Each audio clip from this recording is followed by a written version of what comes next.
La grabación de la llamada al servicio 911 dura poco más de 4 minutos.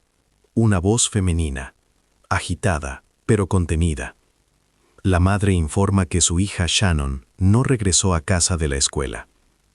Esta llamada pondrá en marcha una de las mayores operaciones de búsqueda en la historia de Gran Bretaña. Pero en este momento no se diferencia en nada de los cientos de otras solicitudes que los despachadores reciben cada día. El operador verifica los datos estándar: hora del último contacto, ruta, descripción de la ropa, señas particulares. La persona que llama dice su nombre: Karen Matthews. Habla de forma entrecortada. Informa que Shannon debía haber llegado a casa alrededor de las 3:30. Ahora ya son las 7 de la tarde. Han pasado más de 3 horas. Afuera está oscureciendo. Hace frío. El despachador verifica la información sobre la escuela. Karen confirma que llamó allí. En la escuela dijeron que la niña se fue a tiempo. Después de las clases tenía natación. La piscina se encuentra en la escuela. El entrenamiento terminó a las 3:15. De la escuela a casa hay menos de 1 milla. 15 minutos a pie, máximo 20.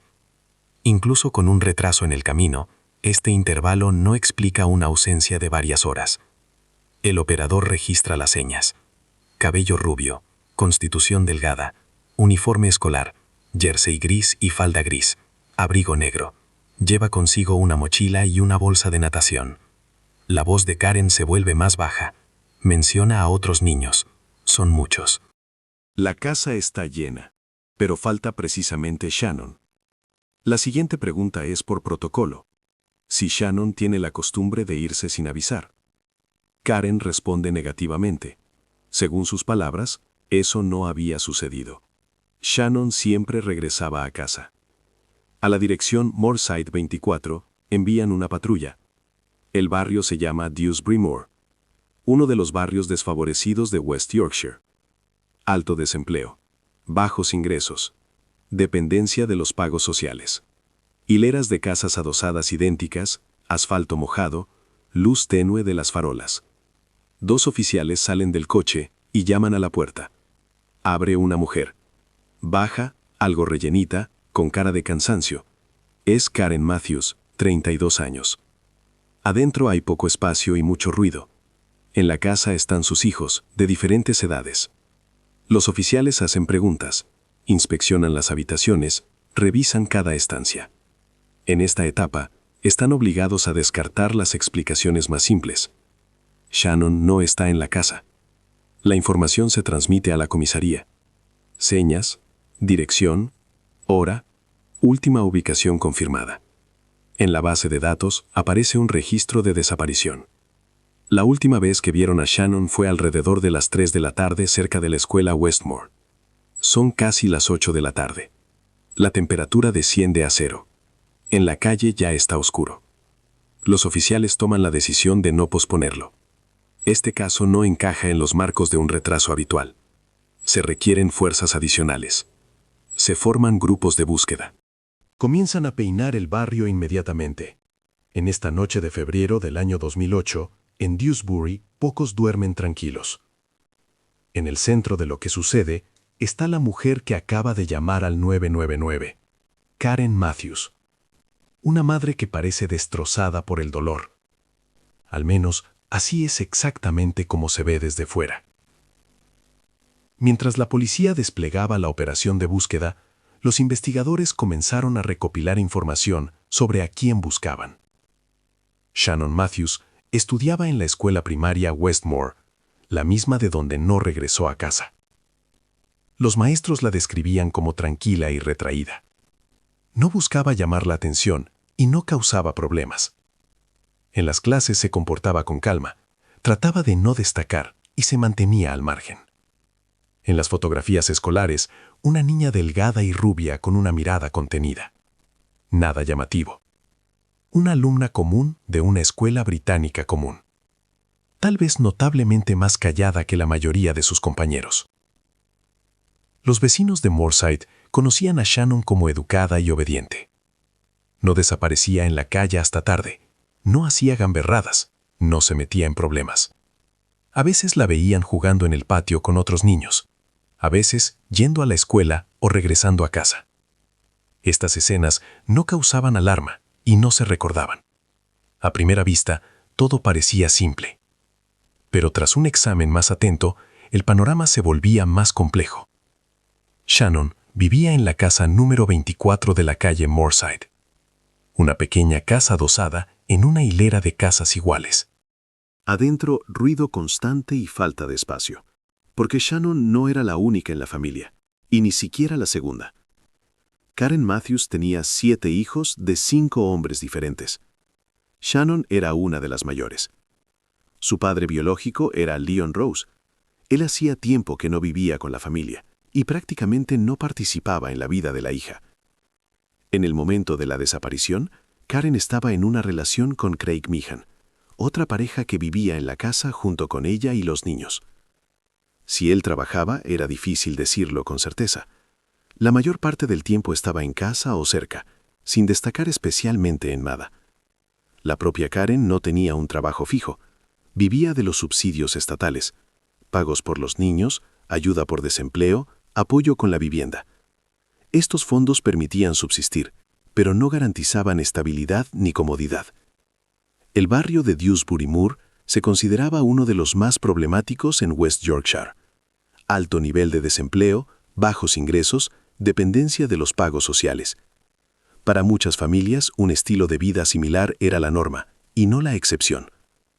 La casa en Moorside 24 correspondía a este fondo. Habitaciones pequeñas, mucha gente en un espacio limitado, ruido y desorden constantes. No un abandono extremo, pero condiciones lejos de ser ejemplares. La vivienda típica de una familia numerosa que vive al borde de la pobreza. Los servicios sociales sabían de la existencia de la familia Matthews. 7 niños y la falta de ingresos fijos atraían automáticamente la atención.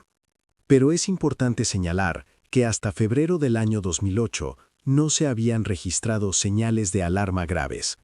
Sí, la familia se consideraba desfavorecida según los criterios formales.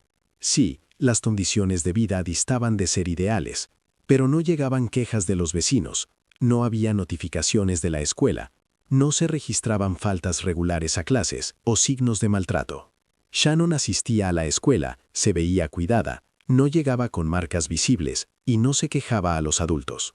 Para los estándares de Dewsbury Moor, la familia Matthews no destacaba. Había muchas familias así en el barrio. Karen Matthews, en el momento de los hechos, tenía 32 años. Una mujer baja, algo rellenita, con cara de cansancio. Educación mínima, falta de profesión.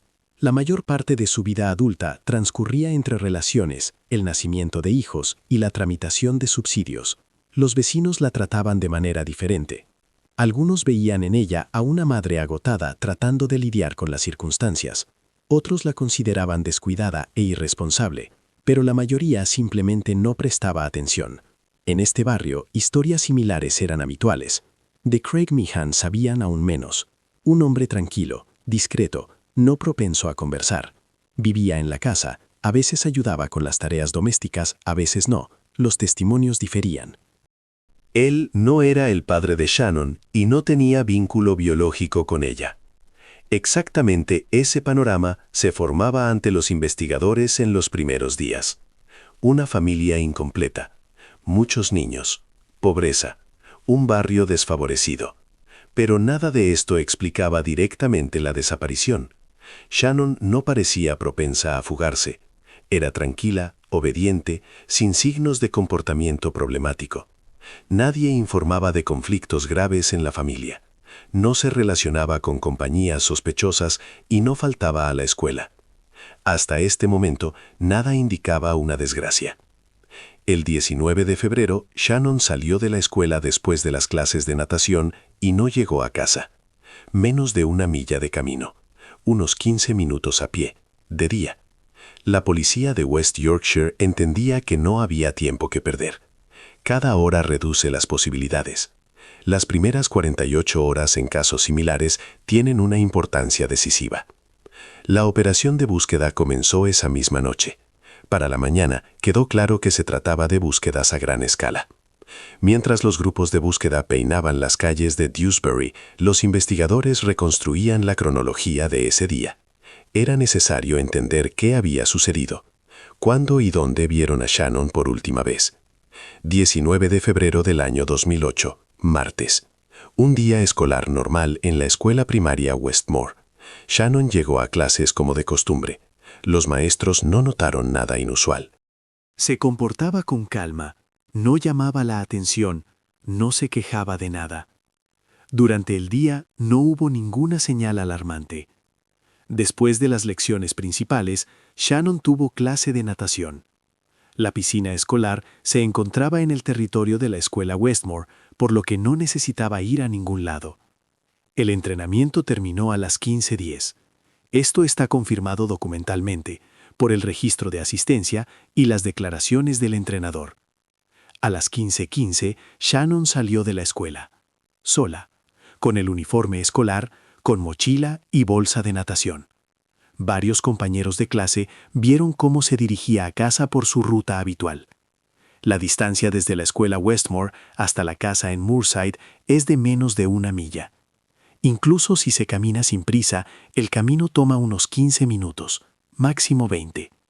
La ruta pasa por calles residenciales, pasando por tiendas y casas. El barrio se considera problemático, pero no pertenece a zonas con alta delincuencia callejera. La última observación confirmada se refiere aproximadamente a las 15:20.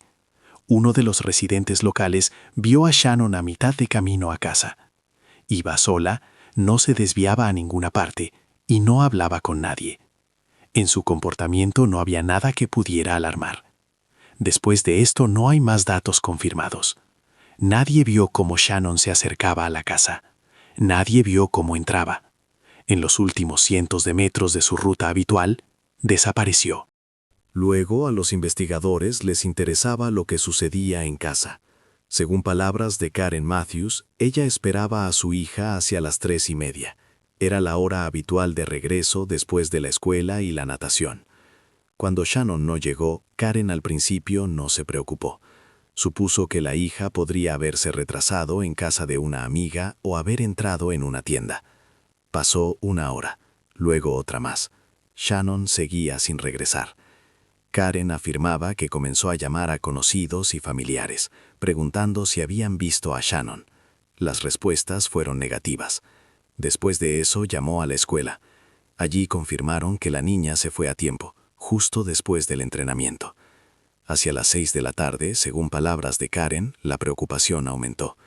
En la calle oscureció. La temperatura comenzó a bajar y Shannon todavía no estaba en casa. La llamada al servicio 999 entró a las 18:48, casi 3 horas y media después de que Shannon saliera de la escuela. Más tarde, los investigadores volverán a este intervalo. ¿Por qué la solicitud no se hizo de inmediato? ¿Por qué decidieron esperar? Karen explicaba esto diciendo que esperaba una explicación simple, que la hija estaba a punto de aparecer, que había ocurrido un malentendido. Para la madre de una escolar, tal explicación parecía poco convincente, pero en ese momento la policía no puso énfasis en esto. La tarea principal era encontrar a la desaparecida. La patrulla llegó a Moorside a las 19:22. Los oficiales inspeccionaron la casa, interrogaron a Karen y revisaron las habitaciones. Shannon no estaba adentro. Sus cosas escolares, mochila y bolsa de natación también faltaban. Esto significaba que no había regresado a casa. Shannon desapareció no de la casa, sino en el camino. Al caso se le asignó el estatus de desaparición de alto riesgo. Esta es la categoría de urgencia más alta. Se aplica cuando hay motivos para creer que el desaparecido puede correr peligro. La edad de Shannon, las circunstancias de la desaparición y la ausencia de pistas indicaban precisamente esto. Esa misma noche, la policía de West Yorkshire comenzó búsquedas a gran escala. Los oficiales recorrían los barrios, interrogaban a los residentes, revisaban patios, sótanos y edificios vacíos. A la operación se sumaron unidades caninas. Los perros tomaron el rastro desde la escuela y lo llevaron casi hasta la casa en Moorside. Luego el rastro se cortaba. Sobre el barrio se desplegó un helicóptero policial. Buzos inspeccionaron los cuerpos de agua cercanos. A las búsquedas se unieron los residentes locales. Primero decenas de personas, luego cientos. Se asignaron recursos adicionales. Se creó un grupo operativo separado. Se designó un investigador principal. El caso se puso bajo control especial. La historia fue rápidamente recogida por los medios. Primero locales, luego regionales y después nacionales. La fotografía de Shannon apareció en los noticieros de todo el país. Una niña con uniforme escolar. Cabello rubio.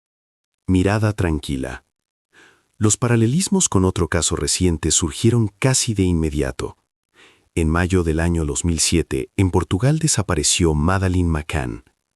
Una niña británica desapareció de un hotel y nunca fue encontrada. Este caso hasta ahora permanecía sin resolver. Ahora Gran Bretaña se enfrentaba a una nueva desaparición. Pero las circunstancias eran diferentes. Madeleine desapareció en el extranjero. Shannon desapareció en su barrio, a unos minutos a pie de casa. Madeleine era de una familia acomodada, Shannon de una familia numerosa y pobre. Estas diferencias se volverán importantes más tarde. Mientras tanto, la atención estaba clavada en Dewsbury. Para la mañana del 20 de febrero, las búsquedas no dieron resultado. El trabajo no se detuvo. La policía y los voluntarios continuaban buscando las 24 horas. La atención se centraba cada vez más en Karen Matthews, la madre de la niña desaparecida. Los periodistas se dirigían precisamente a ella. Ella se convirtió en la principal cara pública de este caso. Asediaban la casa en Moorside. Micrófonos, cámaras, preguntas. Karen salía ante ellos, respondía brevemente y regresaba adentro. Por ahora eran solo comentarios cortos en el umbral. Una declaración completa a la prensa se preparaba por separado. Paralelamente, los investigadores continuaban reconstruyendo los eventos de ese martes. Tenían un punto de partida, la escuela Westmore, 1515, y uno final, la casa en Moorside, a donde Shannon nunca llegó. Entre ellos, menos de una milla de camino y ausencia de respuestas. Los oficiales recorrían metódicamente cada casa en la supuesta ruta, llamaban a las puertas, hacían las mismas preguntas. ¿Vieron a Shannon el martes por la tarde? ¿Prestaron atención a algo inusual? ¿Escucharon gritos? ¿Notaron coches desconocidos? Las respuestas no ayudaban. La gente se encogía de hombros. Nadie vio nada. Nadie escuchó nada. Para un barrio residencial en horario diurno, esto parecía inusual. En las calles de Dewsbury Moor, normalmente hay alguien, pero en los últimos cientos de metros de la ruta, nadie recordó a Shannon. Poco a poco, la versión del automóvil atraía cada vez más atención. Explicaba la desaparición repentina, la ausencia de testigos y el corte del rastro que registraron los perros. Si a Shannon la metieron en un coche, esto pudo haber ocurrido rápido y sin ruido. La policía solicitó las grabaciones de las cámaras de vigilancia. En el año 2008, no había muchas, especialmente en tales barrios. Sin embargo, se logró recopilar grabaciones de tiendas, gasolineras y varias casas particulares.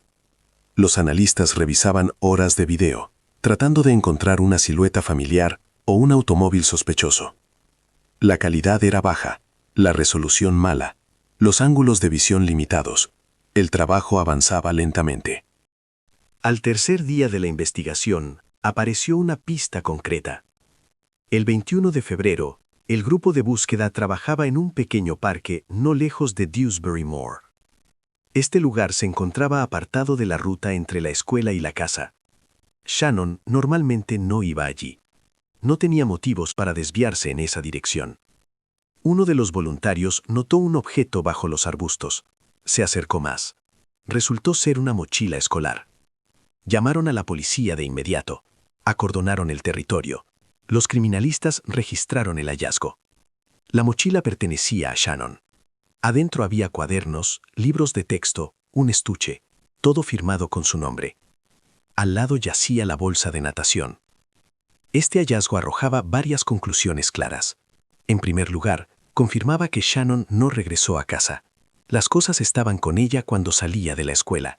Si hubiera llegado a Moorside, la mochila habría estado allí. En segundo lugar, el lugar del hallazgo generaba preguntas. El parque no estaba en el camino de la escuela a casa. Shannon o se desvió allí ella misma o la llevaron. La ida voluntaria en esa dirección no tenía explicación. En tercer lugar, no intentaron esconder la mochila. Simplemente la dejaron bajo los arbustos. Quien hizo esto o tenía prisa o no consideró necesario ocultar las huellas, o contaba con que encontrarían las cosas. Los criminalistas incautaron los objetos para análisis, huellas dactilares, posibles rastros de ADN, pero los resultados requerían tiempo. Y el tiempo ya se había perdido. En los casos de desaparición, las primeras 48 horas se consideran críticas.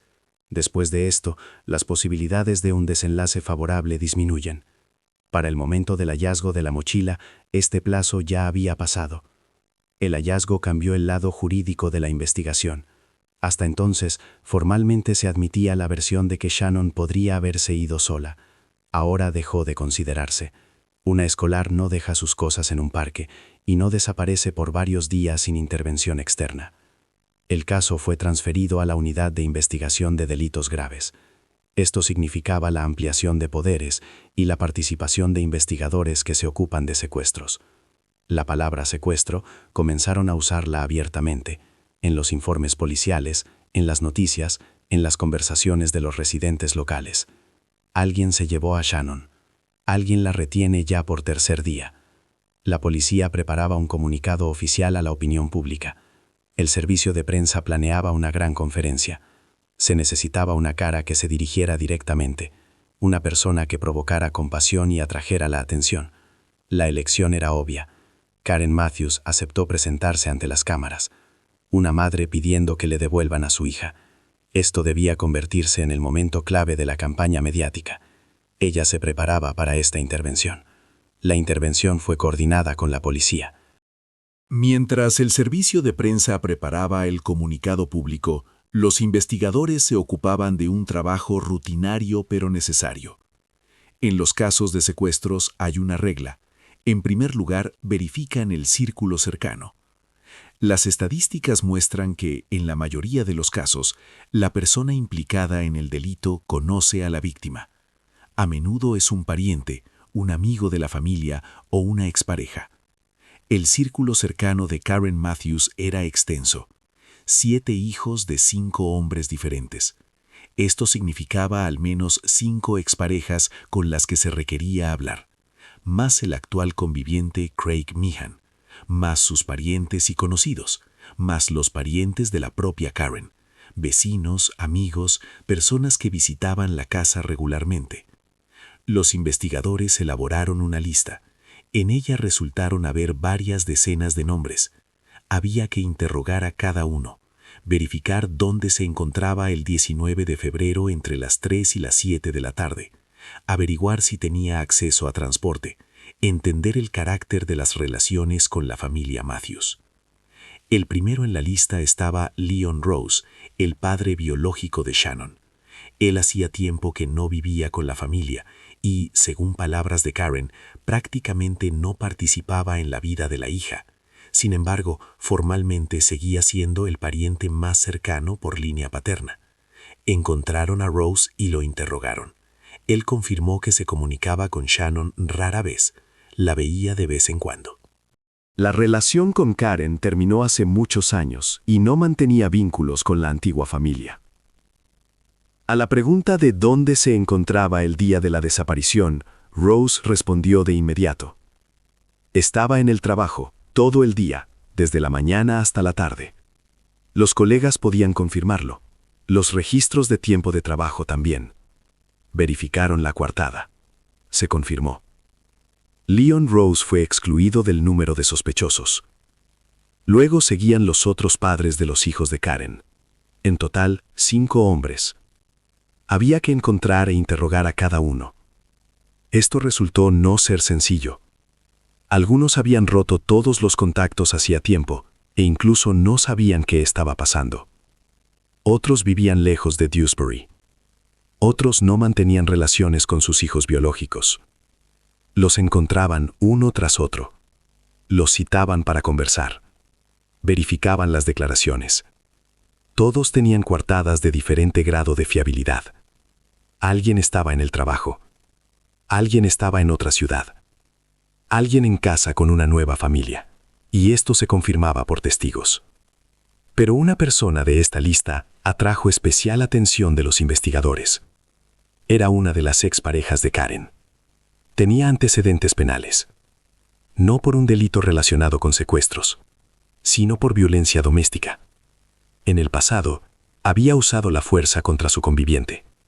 El caso llegó a juicio. Recibió una condena condicional y fue ingresado en las bases policiales. Para la investigación, esto era una señal que no se podía ignorar. Una persona con historial de comportamiento agresivo, vinculada a la familia de la desaparecida, requería una verificación aparte. Lo citaron a interrogatorio. La conversación fue larga. Los investigadores hacían preguntas directas e incómodas. Verificaban la reacción, precisaban detalles, contrastaban respuestas. Pero tampoco aquí avanzó la investigación. Esta expareja tenía una coartada, no ideal, pero suficiente. Se encontraba en otro distrito de Yorkshire. Esto se confirmaba por varias fuentes: declaraciones de testigos, grabaciones de cámaras, recibos de tiendas. Lo dejaron ir. Formalmente permanecía en el campo de visión, pero no había motivos para la detención. Paralelamente, verificaban a Craig Meehan, el actual conviviente de Karen. Ese mismo hombre tranquilo y discreto que vivía en la casa en Moorside. No era el padre de Shannon, pero vivía con ella bajo el mismo techo. La veía todos los días y conocía la rutina de la familia. Lo interrogaron detalladamente. ¿Dónde estuvo ese día? ¿Qué hizo? ¿Con quién habló? Craig respondía con calma, sin nerviosismo visible. Decía que estaba en casa o cerca, que vio a Shannon por la mañana antes de la escuela, pero después de eso no se cruzó con ella. Sus declaraciones coincidían con las de Karen, en los detalles. Esto podía significar dos cosas: o decían la verdad, o la versión había sido acordada de antemano. En ese momento, los investigadores no tenían motivos para inclinarse por la segunda opción. Craig parecía una persona que se encontraba junto a una desgracia ajena. No inspiraba confianza, pero tampoco despertaba sospechas. Lo dejaron sin medidas adicionales, temporalmente. La siguiente etapa fueron los parientes, hermanos y hermanas de Karen, sus padres, otros miembros de la familia. Contactaban con cada uno, hacían preguntas, verificaban la información. No descubrieron nada que indicara implicación. Lo mismo concernía a los parientes de Craig. También los verificaron, incluido su tío Michael Donovan, que vivía cerca, aproximadamente a 1 milla de la casa en Moorside. Lo interrogaron en el marco del procedimiento estándar. Donovan dijo que no sabía nada y no había visto nada. En ese momento esto no pareció importante. Donovan no formaba parte del círculo cercano de la familia Matthews y no atraía la atención de los investigadores. Registraron sus declaraciones y pasaron a los siguientes nombres en la lista. En esta etapa, Donovan no destacaba en nada. Era uno de tantos en una larga lista y no despertaba un interés particular. Hacia el final de la primera semana, la investigación verificó todo el círculo cercano. Decenas de interrogatorios, cientos de detalles precisados, un gran volumen de trabajo rutinario. No había resultado.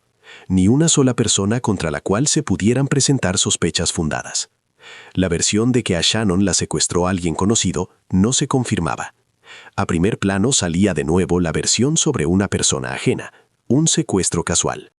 Alguien vio a la niña en la calle y aprovechó el momento.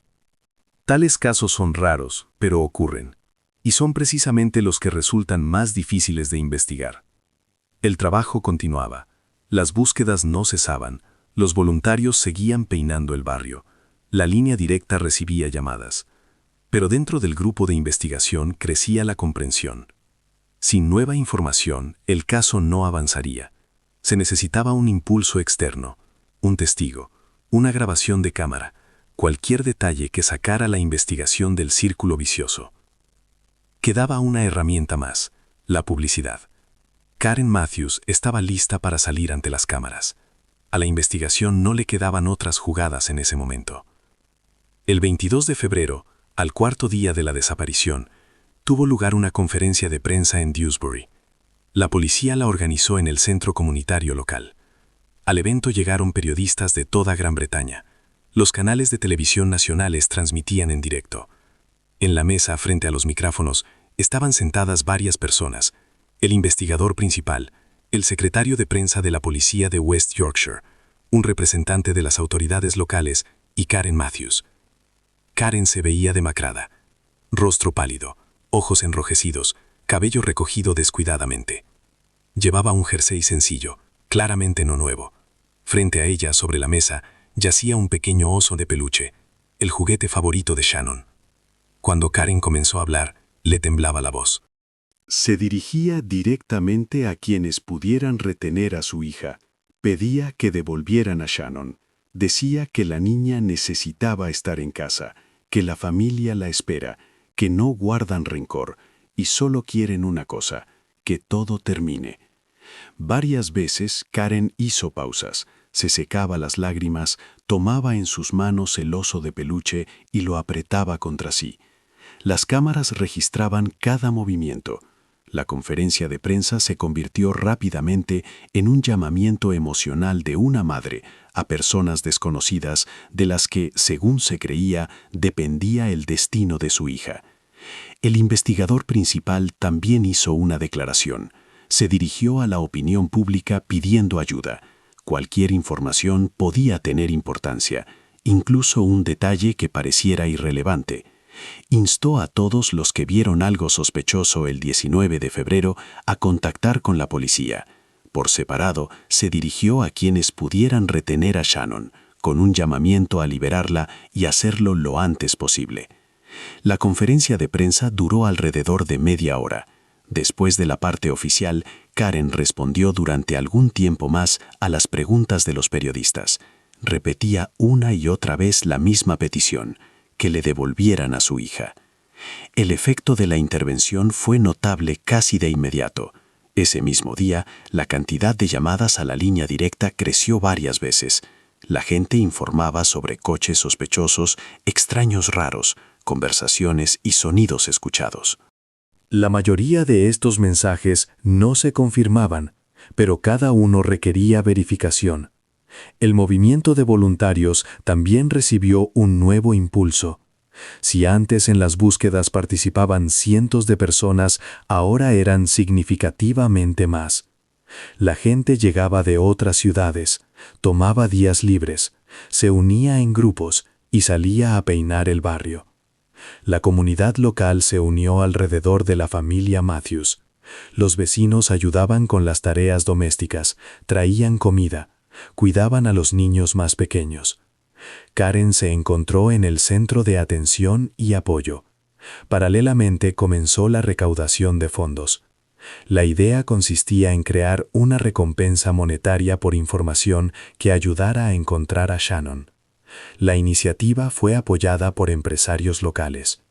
El periódico The Sun anunció una contribución de 20.000 libras.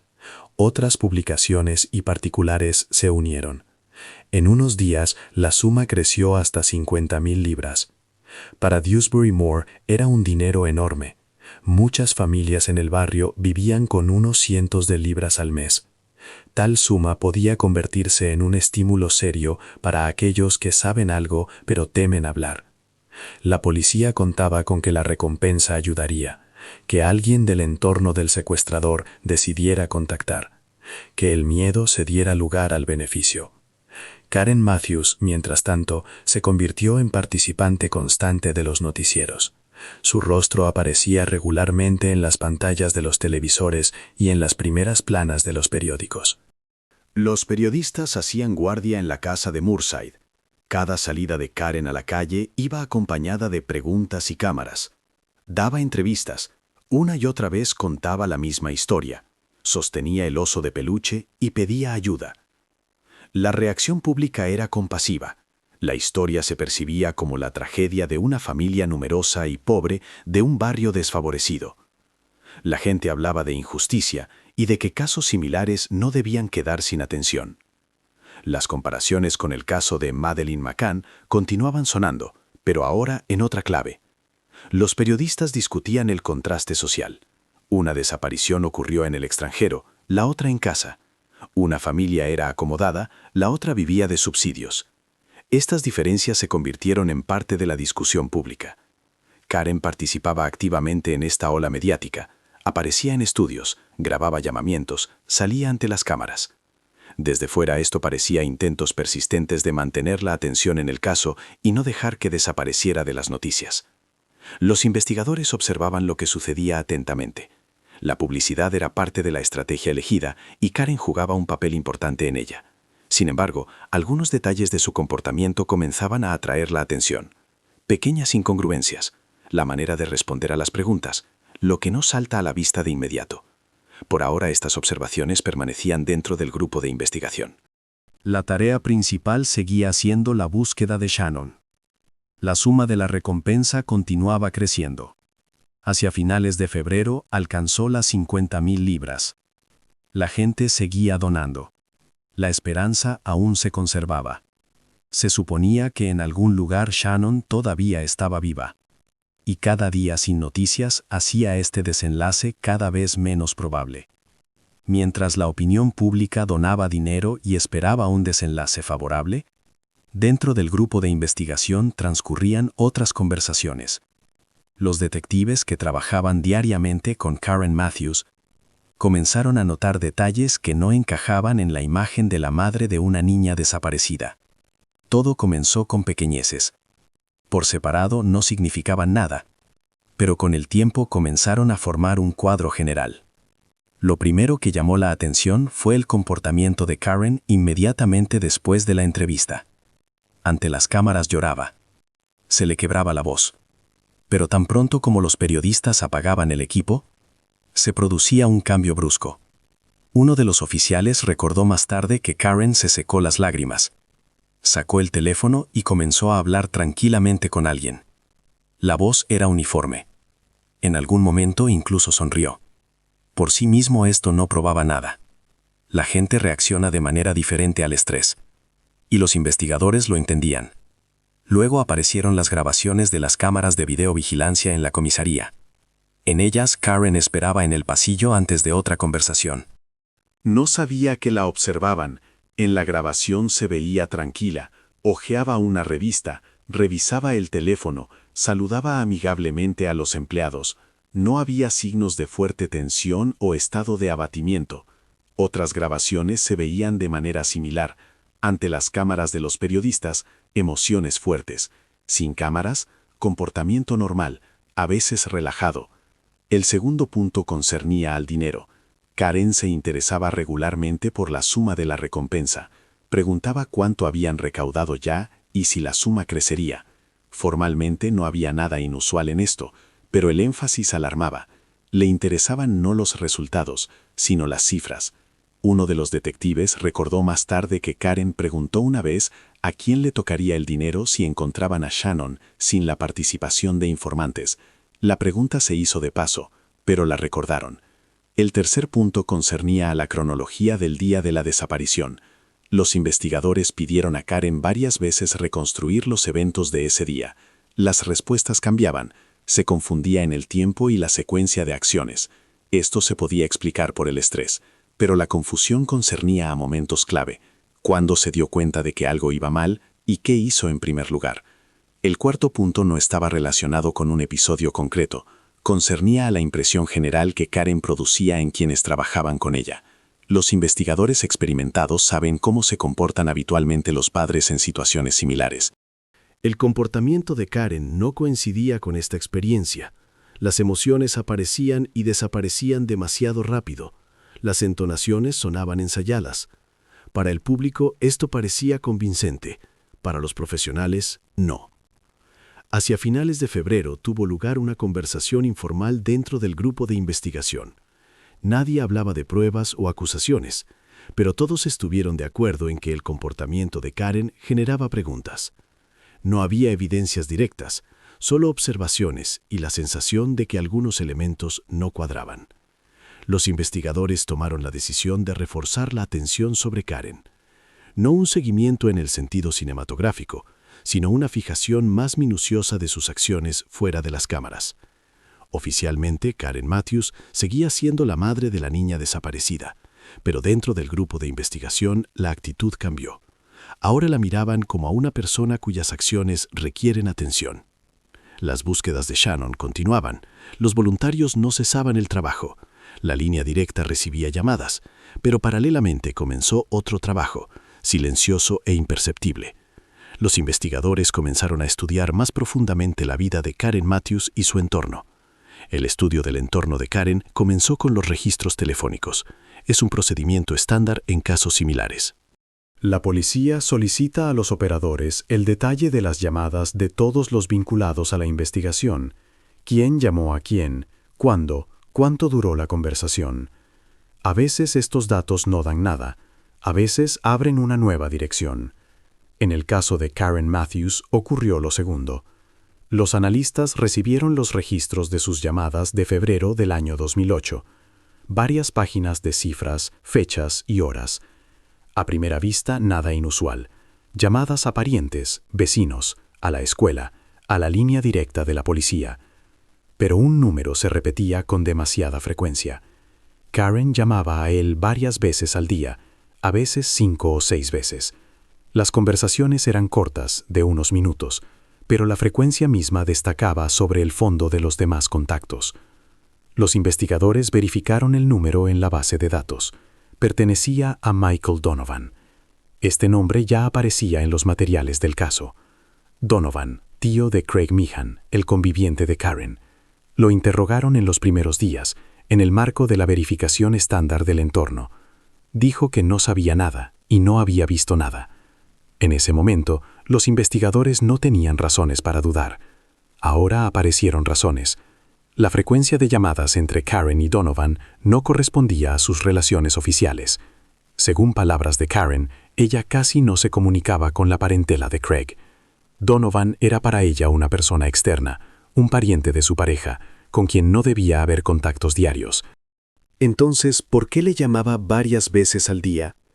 Los investigadores miraron las fechas y horas de las llamadas más atentamente y notaron una cosa importante. El 19 de febrero, el día de la desaparición de Shannon, Karen llamó a Donovan 2 veces. La primera vez alrededor de las 2 de la tarde, aún antes de que Shannon saliera de la escuela. La segunda vez alrededor de las 5 de la tarde, aproximadamente 2 horas antes de la llamada al servicio 999. Entre estas llamadas, Karen, según sus palabras, buscaba a su hija, llamaba a conocidos, intentaba averiguar si Shannon no había ido a casa de amigas. Pero en el detalle, estas búsquedas se reflejaban débilmente. En cambio, se ven claramente las llamadas a Donovan. Esto por sí mismo no probaba una acción concreta, pero la coincidencia en tiempo y frecuencia parecía demasiado notable para pasarla por alto. El siguiente paso, la verificación del teléfono del propio Donovan, detalle de llamadas y datos de ubicación. En el año 2008, la geolocalización no era tan precisa como ahora, pero las estaciones base mostraban en qué zona se encontraba el teléfono en el momento de la conexión. El resultado resultó desagradable. El 19 de febrero, alrededor de las 3 de la tarde, el teléfono de Michael Donovan fue registrado por una estación base en la zona de la escuela Westmore, en el mismo momento en que Shannon salía después de las clases.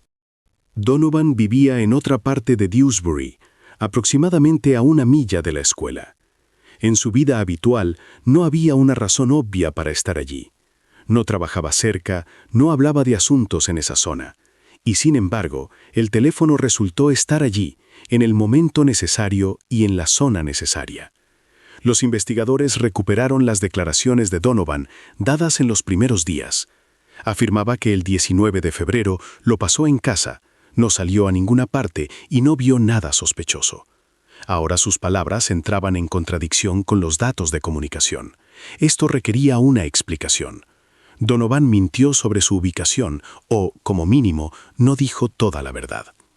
Se llamaba regularmente con Karen, aunque desde fuera esto parecía ilógico. Su teléfono entraba en la zona de la escuela en el momento de la desaparición de Shannon. Cada uno de estos hechos por separado podía tener una explicación inocente. Juntos formaban un vínculo que la investigación no podía ignorar. Michael Donovan se convirtió en el principal objeto de interés de los investigadores. Los detectives comenzaron a recopilar información sobre él. 40 años, soltero, vive solo en un pequeño apartamento en Lydgate Gardens. Trabaja en una empresa local. Tranquilo, retraído, no llama la atención. No tiene antecedentes penales, tampoco problemas oficiales. Los vecinos lo describían como una persona algo extraña, pero inofensiva, que se mantiene al margen. Pero tras los datos telefónicos, lo miraban ya de otra manera. No a través de la impresión, sino a través de los hechos que requerían respuesta. Tomaron la decisión rápidamente: establecer una vigilancia estrecha sobre Donovan. Rastrear movimientos, contactos, rutina. Paralelamente, recopilar información sobre su apartamento, por ahora sin registro. Simplemente entender quién viene allí y con qué frecuencia. Desde este momento en los materiales del caso, apareció una persona más. Michael Donovan, tío de Craig Meehan. Sus declaraciones no coincidían con los datos de comunicación telefónica. Los investigadores comenzaron a recopilar todo lo que se podía saber sobre Michael Donovan. Documentos, bases de datos, declaraciones, cualquier mención. La persona que antes figuraba en el caso como uno de los parientes, ahora se convirtió en un objeto de verificación separado. Michael Donovan, 39 años en el momento de los hechos. Soltero, sin hijos.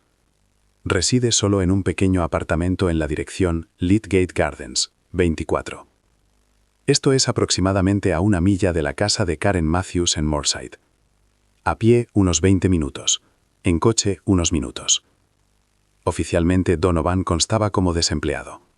Recibía un subsidio por incapacidad, alegando problemas de carácter psíquico. Diagnósticos concretos no se indicaban en los documentos. Los pagos eran pequeños, pero permitían subsistir. La situación financiera parecía típica para este barrio. El dinero faltaba constantemente, había deudas, pagos atrasados. Donovan vivía de pago en pago, ahorraba, a veces pedía prestado a conocidos. La verificación del historial criminal mostró que no tenía antecedentes graves. En la base constaban varias infracciones menores y un episodio relacionado con fraude, que hace varios años terminó con una pena condicional.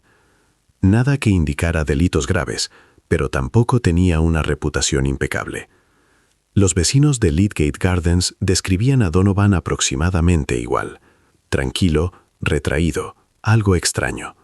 Casi no se relacionaba con los demás, rara vez salía del apartamento, no participaba en la vida de la casa.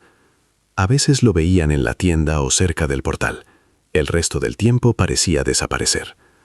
Uno de los vecinos mencionó que Donovan tiene un automóvil, viejo, de color oscuro, constantemente aparcado junto a la casa. No recordó la marca, pero señaló que el coche se ve lejos de ser nuevo. Este detalle atrajo de inmediato la atención de los investigadores. La versión con el automóvil se consideraba desde los primeros días. La desaparición ocurrió demasiado rápido, sin testigos, y el rastro se cortaba bruscamente. Todo esto encajaba en el escenario en el que se llevaron a la niña en un coche. La policía solicitó los datos de registro. Donovan realmente era propietario de un viejo Peugeot azul oscuro, registrado en la dirección Lydgate Gardens. El siguiente paso: verificar dónde se encontraba este coche el 19 de febrero. Los investigadores volvieron a las grabaciones de video recopiladas en los primeros días. Entonces, las miraban en busca de Shannon o personas desconocidas. Ahora buscaban un automóvil concreto. Los analistas revisaban de nuevo las grabaciones de cámaras de tiendas y gasolineras en la zona de la escuela Westmore. La calidad era mala, las matrículas se leían parcialmente, las imágenes a menudo estaban borrosas. El trabajo tomó varios días. Al final, en una de las grabaciones, hecha por la cámara de una tienda no lejos de la escuela, entró en el encuadre un Peugeot oscuro. Hora de la grabación, 14:53, aproximadamente 20 minutos antes de que Shannon saliera de la escuela. El coche se movía en dirección a Westmore. El número de registro no se leía completamente, pero coincidía en los símbolos visibles y el formato con el número del automóvil de Donovan. Esta grabación no era una prueba directa, pero complementaba los datos ya existentes. El teléfono de Donovan fue registrado en la zona de la escuela alrededor de las 3 de la tarde. Su automóvil se encontraba allí mismo poco antes de eso. El propio Donovan afirmaba que pasó todo el día en casa, más las llamadas regulares a Karen, que él no podía explicar claramente. Cada uno de estos elementos por separado admitía una explicación neutral. Juntos formaban un conjunto de fundamentos para acciones posteriores. Los investigadores prepararon una solicitud para obtener una orden de registro del apartamento de Donovan. Para esto se requería una decisión judicial y una justificación clara. En la solicitud incluyeron las contradicciones en las declaraciones, los datos de comunicación telefónica, la información sobre el automóvil y el carácter de los contactos con la madre de la desaparecida. El juez examinó los materiales y emitió la orden. Para este momento, desde la desaparición de Shannon habían pasado más de 3 semanas, 24 días sin pistas confirmadas. La esperanza se apagaba poco a poco, y esto lo entendían todos los que trabajaban en el caso. Pero ahora la investigación tenía una dirección concreta. Una persona concreta. El registro del apartamento en Lydgate Gardens 24 se fijó para el 14 de marzo. Unos días antes del registro programado, ocurrió un evento que distrajo temporalmente a la investigación. A la línea directa entró una llamada anónima. Una voz masculina informó que había visto a Shannon Matthews, no en Dewsbury, sino en otra ciudad, a varias decenas de millas del lugar de la desaparición. Según palabras del que llamaba, notó a la niña en un centro comercial. Cabello rubio, constitución delgada, edad adecuada. Junto a ella se encontraba un hombre que la sostenía de la mano y la llevaba hacia la salida. La conversación duró menos de 1 minuto. Después de esto la conexión se cortó. No se logró identificar el número. La policía tomó la información en serio. Para este momento, a la línea directa habían llegado cientos de mensajes. La mayoría resultaban ser errores. La gente veía a alguien parecido, recordaba mal los detalles. Sinceramente, quería ayudar. Sin embargo, cada mensaje se verificaba. Esta llamada se diferenciaba de las demás. Se nombró un lugar concreto, se indicó la hora, se describió al acompañante. La información se podía verificar. Los investigadores tomaron la decisión de asignar un grupo para desplazarse. Esto significaba la redistribución de recursos y el debilitamiento temporal de otras direcciones de trabajo. El grupo salió a la ciudad indicada. Contactaron con la policía local. Obtuvieron acceso a las cámaras de vigilancia del centro comercial. Comenzaron a interrogar a empleados y visitantes. El trabajo tomó casi 12 horas. El resultado fue nulo. En las grabaciones de las cámaras no encontraron a nadie que correspondiera a la descripción. Los empleados de las tiendas no recordaron nada sospechoso. Ni un solo detalle se confirmó. La llamada resultó ser falsa. Esto pudo ser un error de buena fe. En casos sonados, la gente a menudo toma lo deseado por realidad. Pero consideraban también otra versión, desinformación intencionada. Si la llamada se hizo conscientemente, su objetivo era claro: distraer a la policía y ganar tiempo. Tales intentos son conocidos por los investigadores y se encuentran en investigaciones complejas. La hora de la llamada se registró por separado. Entró unos días después de que Michael Donovan apareciera en el campo de atención minuciosa. No había pruebas directas de conexión, pero notaron la coincidencia. Paralelamente, la vigilancia sobre Donovan continuaba. Durante todo el tiempo de observación, salió del apartamento rara vez. Sus apariciones en la calle eran cortas y monótonas. Habitualmente eran salidas rápidas hasta la tienda más cercana y de vuelta inmediatamente. Trataba de no demorarse, miraba a su alrededor, evitaba contactos. Por separado prestaron atención a su apartamento. Las cortinas en las ventanas estaban constantemente cerradas, independientemente de la hora del día. La luz adentro se encendía y apagaba a diferentes horas, pero las ventanas permanecían densamente cubiertas. Todas estas observaciones se registraban sin conclusiones. Salidas raras, comportamiento cerrado, mínimo de contactos con el mundo exterior. Por separado, cada detalle podía tener una explicación simple. En conjunto reforzaban las sospechas y requerían verificación. A los investigadores les apareció una versión de trabajo. En el apartamento de Donovan puede encontrarse alguien más, alguien cuya presencia él no quiere publicitar. Esta versión no era una prueba, pero cambiaba las prioridades. El registro, fijado para el 14 de marzo, se convirtió en la etapa clave de la investigación. De lo que se descubriera tras la puerta del apartamento en Lydgate Gardens dependía la dirección posterior del caso. Aceleraron la preparación. Estudiaron el plano del edificio. Ensayaron el orden de entrada. Previeron acompañamiento médico por si adentro realmente encontraban a la desaparecida. Para el registro quedaba menos de un día. Mientras el grupo de asalto se preparaba para la operación en Lydgate Gardens, otra parte del grupo de investigación trabajaba en el perfil financiero de Karen Matthews. Las sospechas en su dirección se acumulaban y ahora se requería entender el posible motivo. La policía solicitó datos sobre las cuentas bancarias de Karen y su entorno más cercano. La operación tomó varios días debido a procedimientos burocráticos, pero el resultado valió la pena. El panorama financiero resultó sombrío. Karen vivía en deudas constantes. En sus cuentas casi nunca había saldo positivo. Los subsidios que recibía para ella y los 7 niños se iban en gastos corrientes casi por completo. Al mismo tiempo se acumularon deudas, facturas de electricidad impagadas, pagos atrasados de la tarjeta de crédito, deudas con conocidos. La suma total de las deudas ascendía a varios miles de libras. Para una familia que vive de subsidios, era un dinero inasumible. Karen apenas llegaba a fin de mes y constantemente buscaba formas de cerrar las brechas financieras. Los investigadores notaron un detalle más. Poco antes de la desaparición de Shannon, Karen intentó tramitar un crédito adicional. La solicitud fue rechazada debido al mal historial crediticio.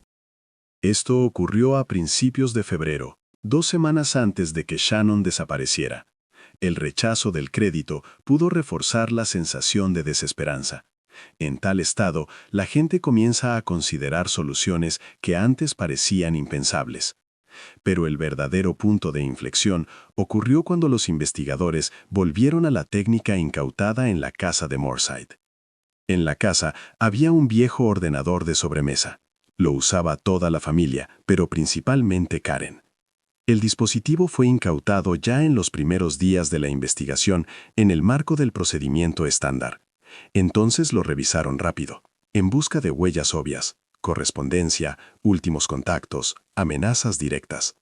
No se encontró nada significativo, y el ordenador fue enviado al almacén. Ahora la situación cambió. El ordenador fue entregado para un análisis profundo. En esta etapa, la pericia digital ya tenía una tarea concreta y no se realizaba a ciegas.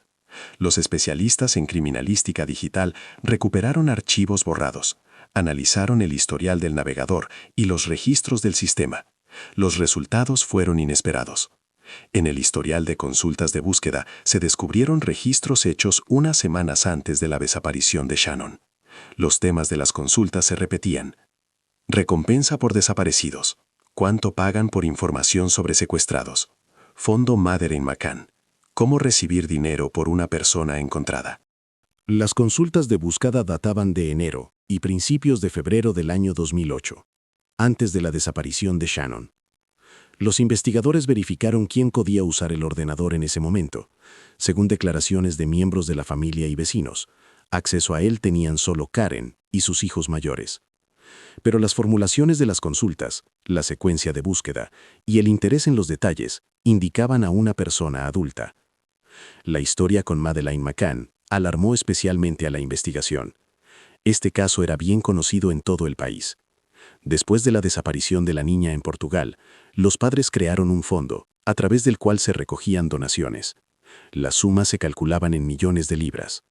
La historia se cubría ampliamente en los medios, se discutía en la televisión, en los periódicos, en los foros.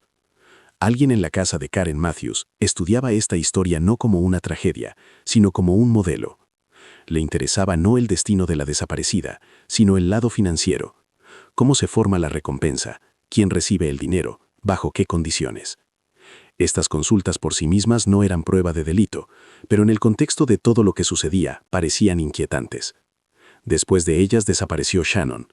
Después de esto se creó el fondo de recompensa, y Karen se interesaba regularmente por la suma que allí se acumulaba. Los investigadores construyeron una versión de trabajo. Karen se encontraba en una situación financiera difícil.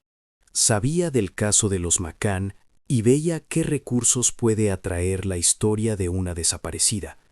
Pudo decidir que es capaz de reproducir este escenario, escenificar un secuestro, interpretar el papel de madre destrozada por el dolor, dar tiempo y atención para que hagan su trabajo, y luego organizar el regreso de la hija y recibir el dinero.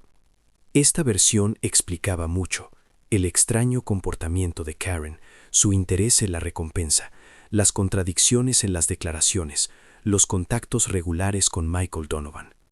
Si la versión es correcta, Shannon no fue secuestrada por una persona casual.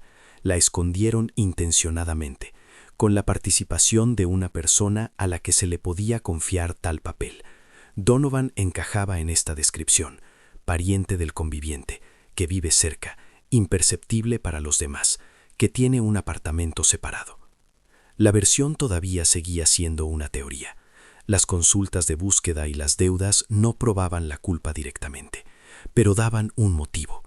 Y el motivo, unido a la facturación, las declaraciones falsas y los datos de vigilancia, formaba ya no una conjetura, sino una dirección clara de la investigación.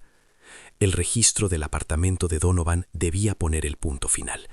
Si Shannon se encontraba allí, la versión se confirmaba. Si no, la investigación tendría que revisar toda la construcción.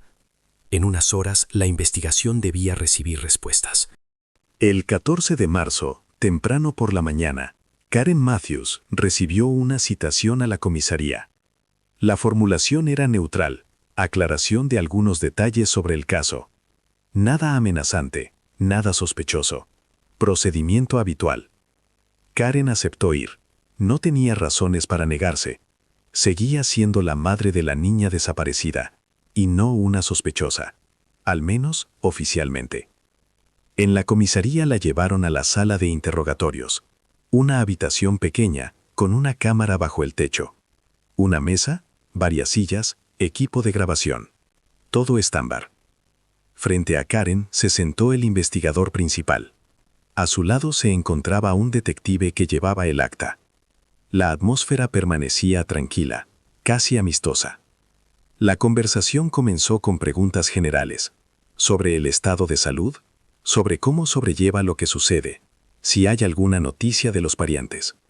Karen respondía habitualmente. Decía que estaba cansada, pero aguantaba. Espera lo mejor, y está agradecida por el apoyo. Luego el tono de la charla cambió. El investigador sacó de una carpeta varias hojas de papel y las puso sobre la mesa frente a Karen. Eran impresiones de conexiones telefónicas. Aclaró si ella conoce a Michael Donovan. Karen confirmó que lo conoce, explicando que es el tío de su pareja. Según sus palabras, se comunicaban rara vez y no tenían relaciones cercanas. El investigador señaló las impresiones.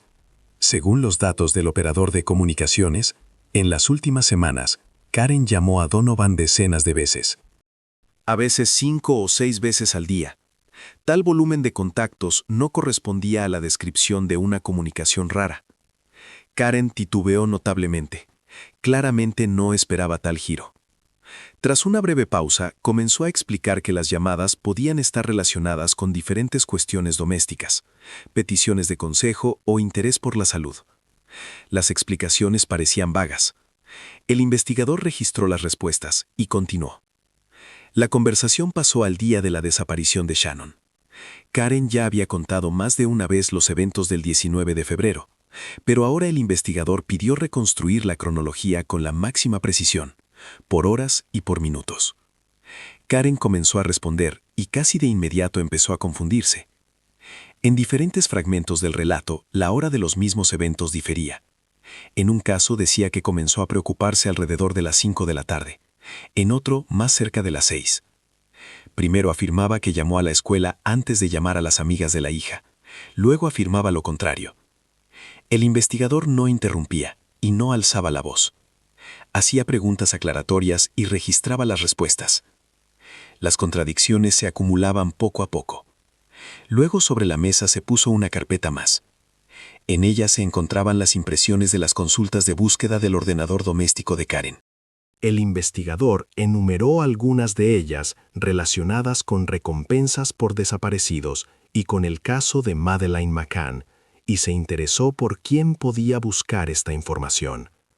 Karen palideció. Claramente no esperaba que estos datos fueran descubiertos.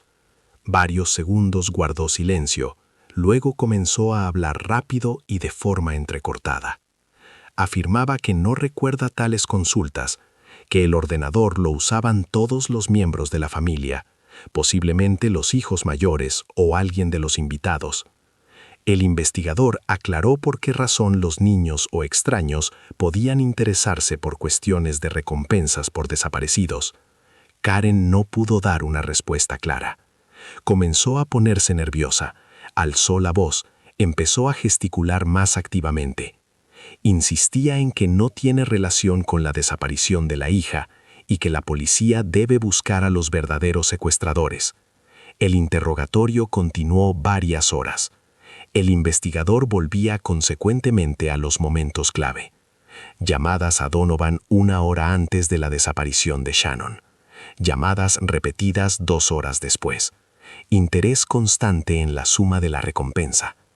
Para cada punto, Karen tenía una respuesta, pero estas respuestas no formaban un cuadro íntegro y no contradictorio. Continuaba afirmando que a Shannon la secuestró una persona desconocida. Tras finalizar el interrogatorio, Karen fue sacada de la sala de interrogatorios, creyendo que lo había superado. Sin embargo, para los investigadores, el objetivo era otro. Para ellos era importante registrar las contradicciones y las declaraciones falsas oficialmente, en las actas. Mientras Karen se encontraba en la sala de interrogatorios, en otra parte de Dewsbury se desplegaba una operación paralela. El grupo de asalto avanzó hacia la casa en Lydgate Gardens. Varios coches indistintivos, oficiales uniformados y de paisano. El equipo médico se encontraba cerca. La hora fue elegida conscientemente. Mientras Karen se encontraba en la comisaría, no podía avisar a Donovan. Los coches se detuvieron junto a la casa número 24. Los oficiales tomaron posiciones. El jefe del grupo llamó a la puerta y exigió abrir. Adentro se escuchó movimiento, pasos, ruidos. La puerta no se abría. Repitieron la exigencia. Luego la cerradura hizo clic y la puerta se entreabrió lentamente. En el umbral estaba Michael Donovan. Se veía pálido y desconcertado. La visita claramente fue una sorpresa para él. Los investigadores presentaron la orden de registro y entraron. El apartamento de Michael Donovan resultó ser pequeño, de una habitación con una cocina diminuta y un baño compartido. Vivienda típica de una persona solitaria que vive de un subsidio. Muebles baratos, papel pintado viejo, olor a humedad. Los oficiales se dispersaron por el local.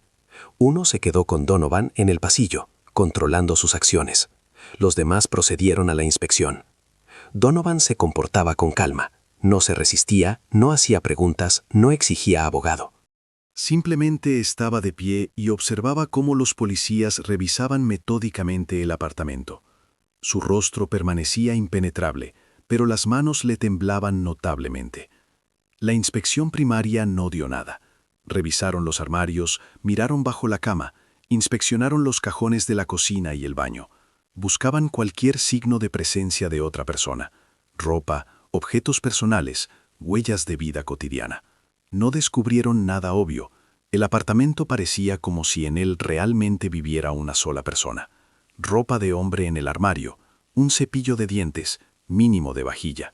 Por un breve momento a los investigadores les surgió la sensación de que podían haberse equivocado. Todos los hechos recopilados anteriormente, llamadas, datos de facturación, grabaciones de cámaras, podían no llevar a un resultado. Pero la orden permitía realizar un registro completo. Y continuaron. Uno de los oficiales comenzó una inspección más minuciosa de la zona de dormitorio. Era la única habitación habitable. Junto a la pared había un sofá-cama con mecanismo elevable y cajón interior para almacenamiento. Tales sofás eran comunes en los apartamentos británicos. Ahorro de espacio. De día asiento, de noche lugar para dormir. Adentro espacio para ropa de cama o cosas. El oficial intentó levantar el asiento. El mecanismo no cedió. Probó de nuevo. La base parecía estar bloqueada desde dentro. Esto pareció extraño. Normalmente tales construcciones se abren sin esfuerzo. Se agachó y examinó atentamente el armazón. La base del sofá parecía modificada. El panel inferior estaba reforzado con listones adicionales. En los bordes se veían huellas de fijaciones recientes. El mueble claramente fue modificado. El oficial golpeó la base. El sonido fue sordo, no como el que debe tener un cajón vacío. Golpeó una vez más. En respuesta llegó un sonido débil, apenas perceptible desde dentro. Los oficiales reaccionaron de inmediato. A Donovan lo sacaron de la habitación y lo pusieron bajo control reforzado. Su rostro palideció. Seguía callado. Comenzaron a desmontar el sofá. Quitaron el colchón. Intentaron abrir la base de la manera habitual. Sin éxito. El mecanismo estaba bloqueado con pestillos adicionales. Tuvieron que usar herramientas. Con cuidado para no dañar el posible contenido, comenzaron a forzar los paneles. La madera crujía.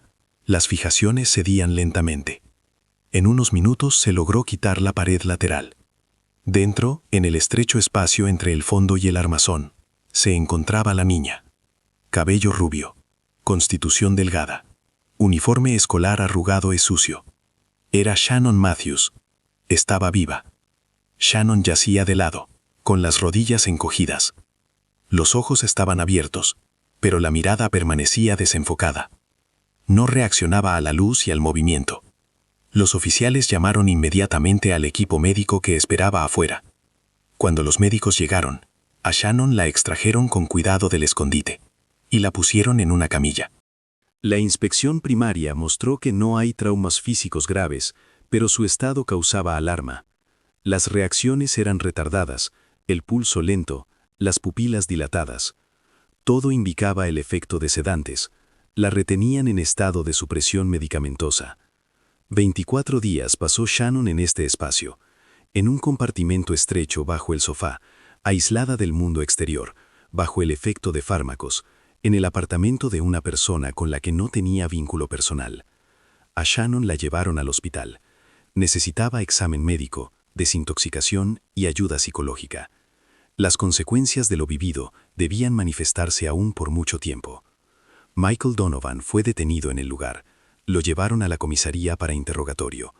Los cargos formales concernían al secuestro y la retención ilegal. Sin embargo, para los investigadores era obvio que no actuó solo. La información de que Shannon fue encontrada viva se difundió vertiginosamente. Hacia la tarde lo sabía todo el país. La primera reacción fue alegría. La desaparecida encontrada, viva, casi un mes después.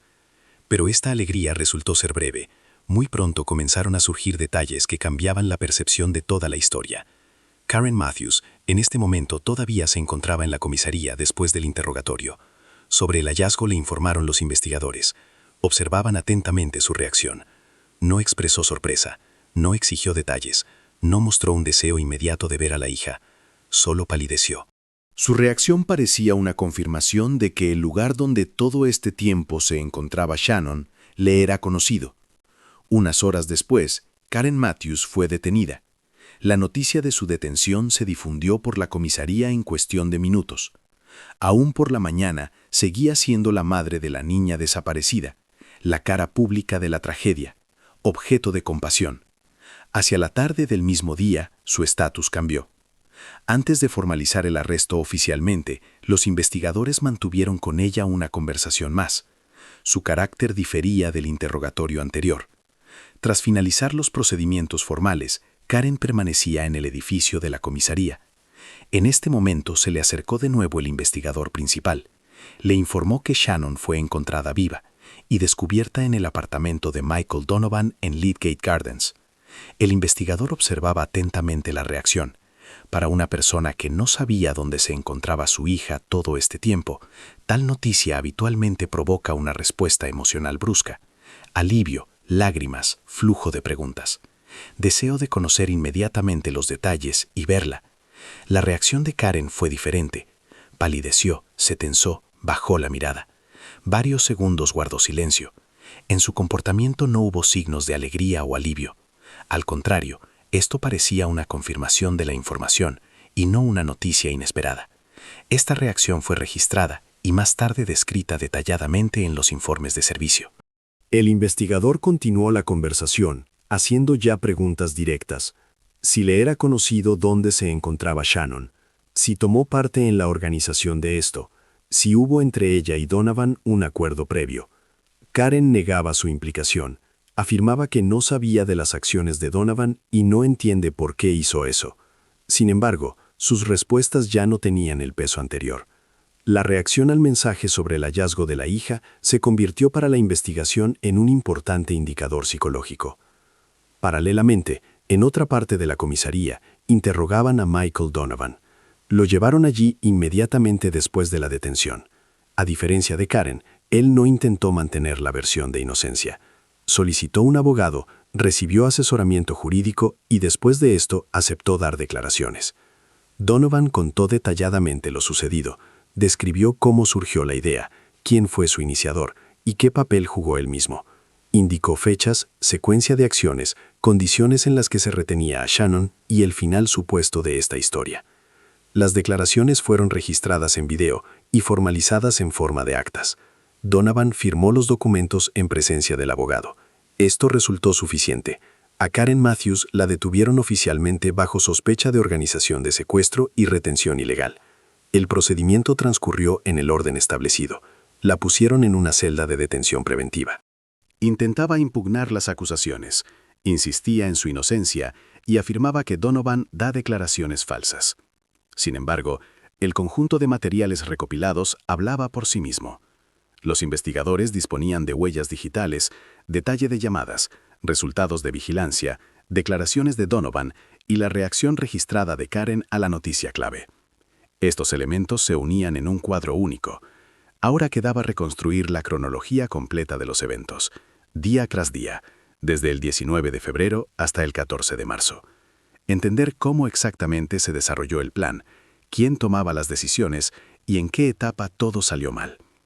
Según la versión de la investigación, la idea de escenificar la desaparición de Shannon le surgió a Karen Matthews aproximadamente un mes antes de los eventos, a finales de enero o principios de febrero de 2008. En este tiempo, ella seguía atentamente la cobertura del caso de Madeleine McCann y veía cómo alrededor de la desaparición se forma una campaña a gran escala de compasión, atención mediática y recaudaciones de dinero. El fondo de ayuda, las donaciones, la presencia constante en las noticias. Todo esto causaba impresión. Karen llegó a la conclusión de que un escenario similar se podía reproducir. Para esto necesitaba un cómplice, una persona a la que se le pudiera confiar a la hija por un tiempo y que no atrajera la atención en los primeros días de búsqueda. No un extraño, pero tampoco un pariente cercano. La elección recayó en Michael Donovan, el tío de su pareja Craig. Vivía cerca, en el barrio de Lydgate Gardens, solo. Experimentaba dificultades financieras y no despertaba interés en la policía en la etapa inicial de la investigación, en los primeros días después del 19 de febrero. Según las declaraciones de Donovan, Karen le expuso el plan a finales de enero de 2008. Él debía recoger a Shannon después de la escuela, en un día elegido de antemano, llevarla a su casa y mantenerla en el apartamento mientras la situación maduraba. Karen asumía la parte pública, llamamientos a la prensa, participación en las búsquedas, creación de la imagen de madre que busca desesperadamente a su hija. A cambio, a Donovan le prometieron una parte de la futura recompensa. Para una persona que vive de un subsidio, era un dinero significativo. El 19 de febrero de 2008, el plan se puso en marcha. Por la mañana, Karen envió a Shannon a la escuela como de costumbre. El comportamiento no difería del cotidiano. Después de las clases y la natación escolar, Shannon salió de la escuela Westmore alrededor de las 15:15, donde ya la esperaba Donovan. Él dijo que actúa a petición de la madre, que hay que ir con él porque en casa surgió un problema. Shannon conocía a Donovan como pariente del hombre que vivía con su mamá, y no vio en esto nada sospechoso. Se subió al coche. Donovan la llevó a su apartamento en Lydgate Gardens. Allí la situación cambió. A Shannon le quedó claro que no habría regreso a casa. Comenzó a hacer preguntas, a ponerse nerviosa, a pedir que la llevaran de vuelta. Donovan no estaba preparado para esto y no sabía cómo manejarlo. Pronto le dio un somnífero, disolviendo pastillas en una bebida. Ese mismo día, en la segunda mitad del día.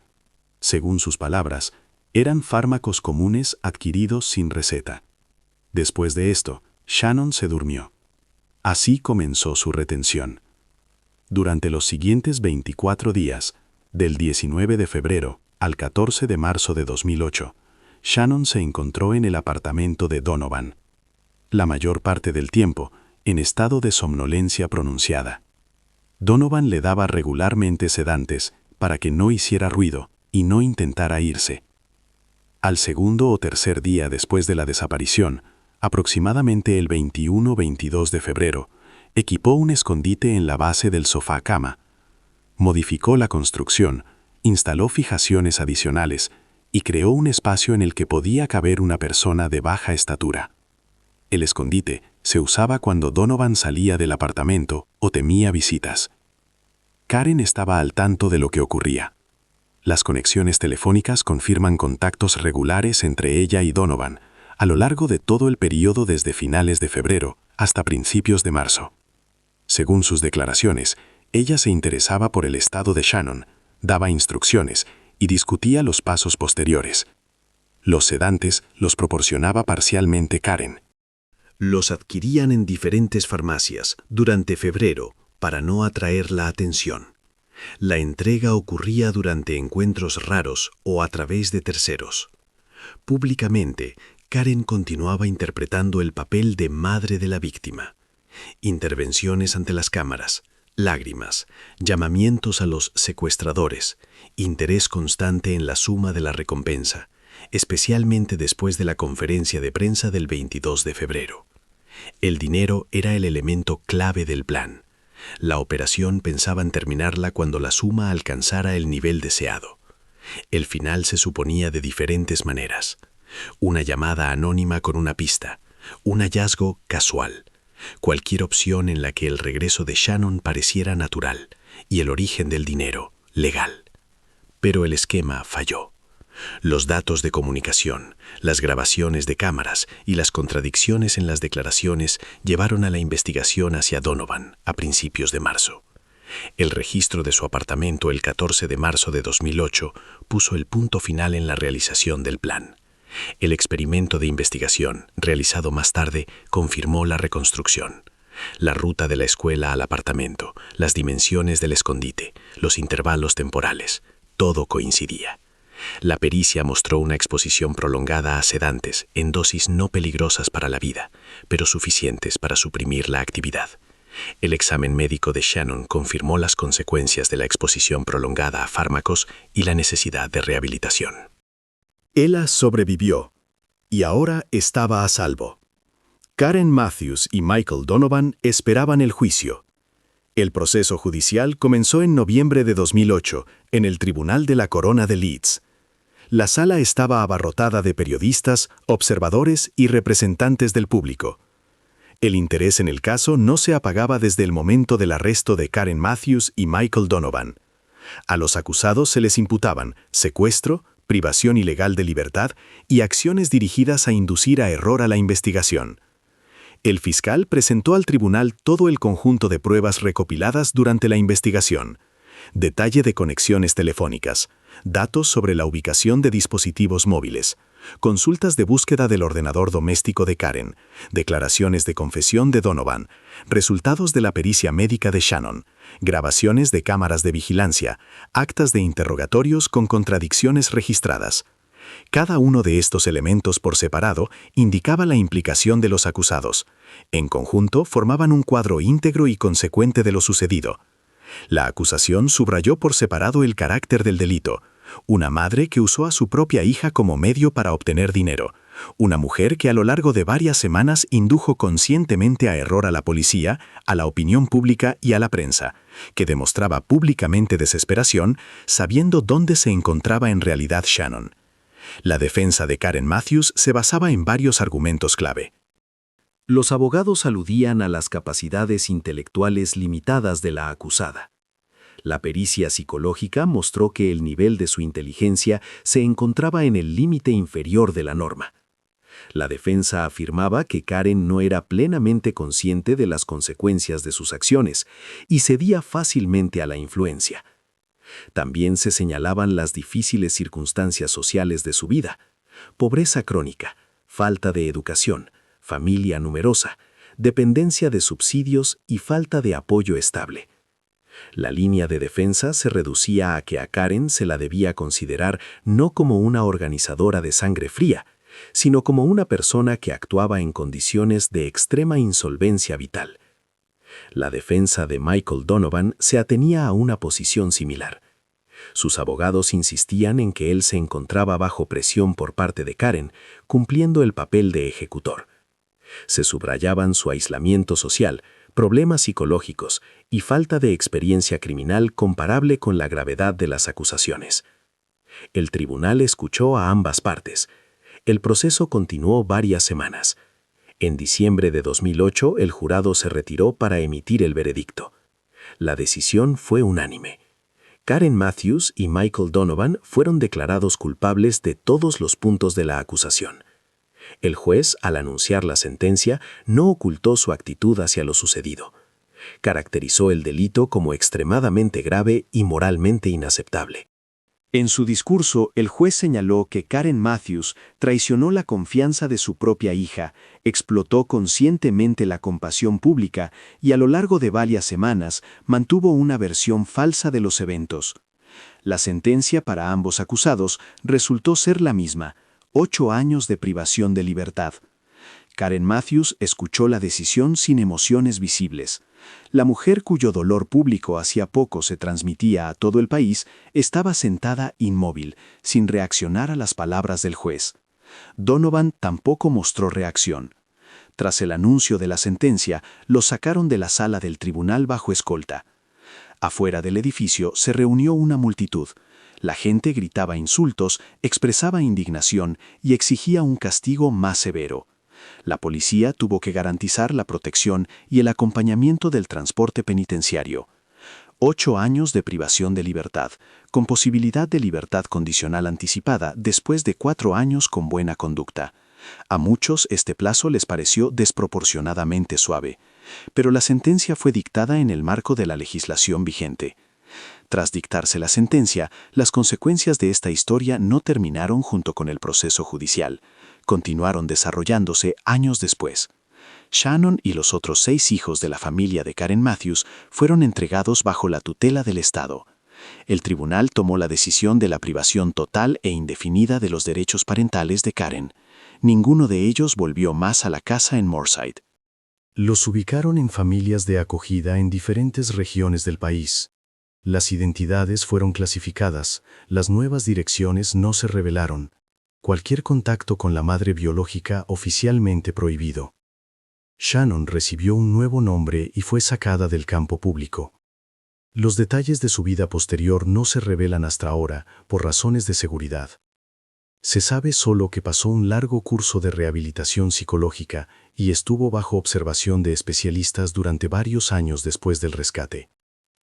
La actitud pública hacia Karen Matthews cambió casi instantáneamente. La mujer, con la que hacía poco se compadecía todo el país, se convirtió en objeto de rechazo masivo. Los tabloides británicos y comentaristas públicos la llamaban la madre más odiada de Gran Bretaña. Su nombre dejó de ser simplemente un apellido, se convirtió en la designación de un tipo concreto de traición. Las 50.000 libras recaudadas en el marco de la campaña de búsqueda de Shannon nunca fueron pagadas. Tras finalizar el juicio, los fondos se devolvieron a los donantes o se redirigieron a fondos benéficos que trabajan con desaparecidos.